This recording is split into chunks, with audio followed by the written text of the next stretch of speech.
Your Excellency, Mr. Narendra Modi, Prime Minister of India, Your Excellency, Mr. Robert Gabriel Mugabe, President of the Republic of Zimbabwe, and our Chairperson of the African Union, Your Majesties, Excellencies, Heads of State and Government, Commissioners, Ministers, Heads of Diplomatic Corps, representatives of international and regional organizations, distinguished invitees. I'm very honored to address this third Africa-India Forum Summit and to express our heartfelt gratitude to the Prime Minister, His Excellency Mr. Narendra Modi, and our gracious host, and the government and the people of India for the warm welcome and the legendary hospitality extended to our delegations. We thank the Government of India for all the arrangements to ensure a smooth running of this important gathering in the beautiful and historic city of New Delhi. Africa and India, as has been said, are bound together initially by geography, but by history, by working together in our struggles against colonialism and apartheid, and of course, we are also bound together by the great Mahatma Gandhi, who is shared by both India and Africa, who started his political career in our continent in the southern tip in South Africa. We also cooperate as the two continents of Africa and India in many international fora. We cooperate today in such forums as the Non-Aligned Movement and the G7, 7 plus China. In keeping with this spirit of solidarity and cooperation, our government, the Indian government, since coming into office, underscored the importance of strengthening African and Indian ties and promoting friendship and collaboration, as you rightly indicated in one of the tweets posted prior to this summit. Excellencies, ladies and gentlemen, this summit is being held at a time when Africa has adopted its framework, Agenda 2063, the Africa we want, but also 2015 is a landmark year as the world celebrates the 70th anniversary of the United Nations and 20 years since the Beijing Women's Conference. We also do hope that the United Nations will not celebrate many more decades without correcting the historic injustice, as been expressed, of excluding Africa and India from the Security Council permanent positions. Together, as a global community, we have defined and adopted sustainable development goals so that in the coming 15 years, we decisively deal with poverty, hunger, and underdevelopment. We do hope that there will be similar consensus as we gather later this year in Paris for the Climate Change Conference to tackle yet another global challenge that requires decisive, urgent, and collective action. These global and continental frameworks aim at creating a better world, a world of shared prosperity that protects and looks after the environment, preserves our planet for current and future generations, and a peaceful world with inclusive, democratic, and tolerant societies. We can only create this better world by working together, by building partnerships within a framework of global solidarity, focusing on the needs of our people, especially the poor and the vulnerable. We can only build this world if we build partnerships of mutual respect, benefit, and of win-win situations. Excellencies, the early leaders of India and African independence recognize the importance of investing in our people as the key to development, but also contributing to peace and just societies. I will quote only 3 of them. Mahatma Gandhi said, "If we want to create a real peace in this world, we must start educating children." Jomo Kenyatta said, "You and I must work together to develop our country, to get education for our children, to have doctors, to build roads, to provide all day-to-day essentials." And lastly, I'll quote Nelson Mandela, who said, "Education is the most powerful weapon you can use to change the world." The African continent and India both have an abundance of people and our precious resource.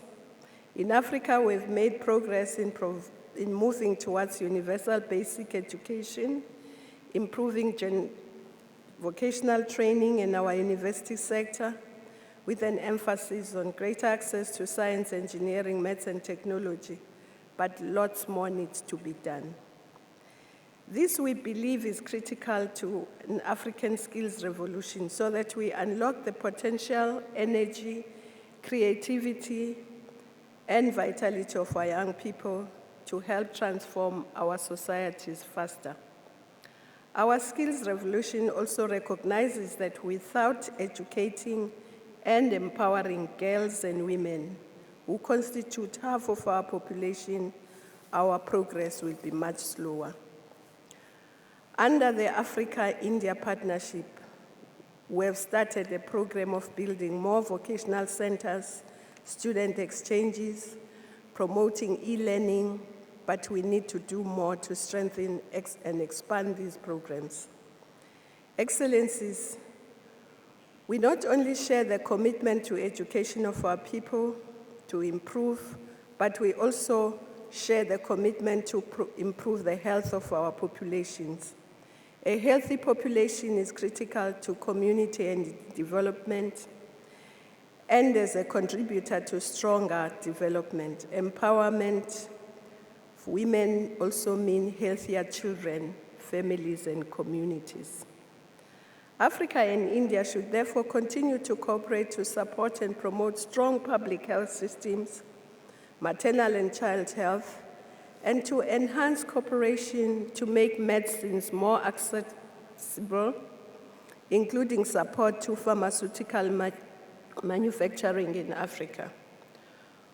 We both want to transform our agriculture and agro-processing sectors to eliminate hunger and malnutrition and contribute towards global food security, as well as strengthen cooperation through joint business forum. It is true that agriculture is the basis for development. Africa has abundant land, water, and sun, and therefore through the Common African Agriculture Development Program, we seek to increase investments and productivity in agriculture in addition to developing agro-processing and agribusinesses. It is also true that most of the workforce in agriculture are women. During the year 2015, the year of women's empowerment and development towards Africa, we are working with member states so that women can have access to land rights, to capital, to markets, and technology. So it would assist us a lot if we could work hand in hand with India to indeed consign the handheld road to the museum so as to replace them with tillers and other modern technology, which India is already using. Excellencies, India and Africa are both determined to ensure that we industrialize and build manufacturing so that we can eradicate poverty, create shared prosperity, decent jobs and economic opportunities for our people. Despite the global economic slowdown, Africa still offers the best opportunities for investments with guaranteed returns, with a growing and youthful population, rapid urbanization, and a growing middle class. Bilateral trade between Africa and India has grown exponentially, and we could do more in growing investments and creating both multinational and small and medium enterprises in Africa. Africa and India also have our oceans in common as an important part of the resource endowment. In July this year, the AU launched the African Decade of Seas and Oceans with a view to foster continental cooperation on securing livelihoods of coastal and island states, the development of marine transport and building the African shipping industry and protecting our oceans against illegal fishing. Having raised these issues, I would like to thank the Government of India for the bilateral support it has provided to African member states in various domains. We would also like to encourage both Africa and India to build a strong people-to-people relationship through tourism and through exchange of our rich cultural heritage.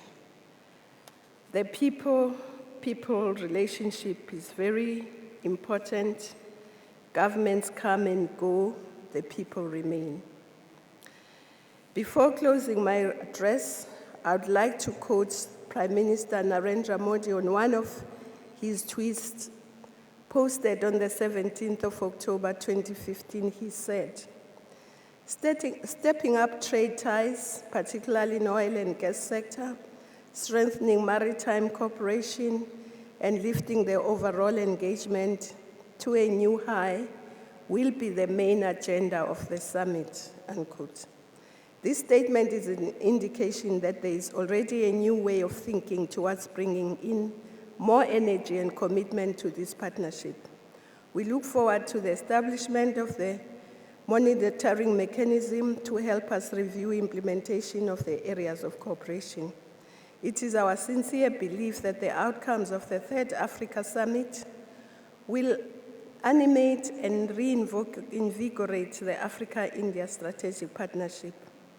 But of course, the success of the summit is as good as the implementation of the documents adopted. I thank you, Dhanyavad, and happy birthday to our sister, the only women president, and many more.